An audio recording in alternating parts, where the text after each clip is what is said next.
በርና የሚባል አህያ መዝፈን በጣም ይወድ ነበር።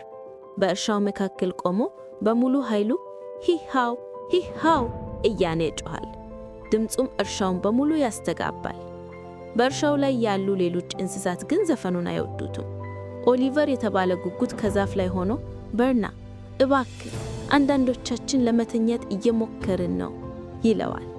እንቅልፋማ በግ ፔኒ ጆሮዋን በሰኮኗ ሸፍና ወይ በርና ዘፈንህ ከትራክተሩም የበለጠ ጮክ ያለ ነው ትለዋለች።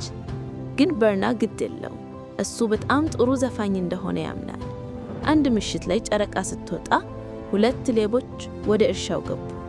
የገበሬውን ትልልቅና ምርጥ ዱባዎችን ለመስረቅ ይፈልጋሉ። ዱባዎቹ ጋር ሲደርሱ በርና መስፈን ጀመረ። ከወትሮ የበለጠ ጮክ ብሎ ሂሃው ሂሃው ብሎ ጮኸ። ሌቦቹ ደነገጡ። አንደኛው ይህ አስፈሪ ድምፅ ምንድን ነው ሲል፣ ሌላኛው በፍርሃት እንደ ትልቅ የጥበቃ ውሻ ድምፅ ነው አለ።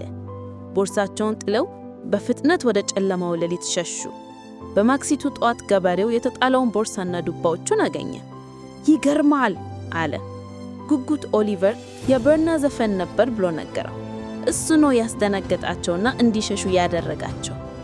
በርና ኩራት ተሰማው። ግን ኦሊቨር እንዲህ አለ፣ ዝም ብትን ኖሮ ይያዙ ነበር። ግን ያ ጮክ ያለ ድምጽህ ማንም ሳያዩአቸው በፊት እንዲሸሹ አደረጋቸው። በርና ማሰበበት። ዘፈኑ እንደረዳው ቢያውቅም ሌቦቹ ሊያዙ ይችሉ እንደነበርን ተረዳ። ከዚያ ቀን ጀምሮ በርና መስፈን መውደዱን ቀጠለ። ግን አንዳንድ ጊዜ ዝም ማለት በጣም አስፈላጊ እንደሆነም ተገነዘበ።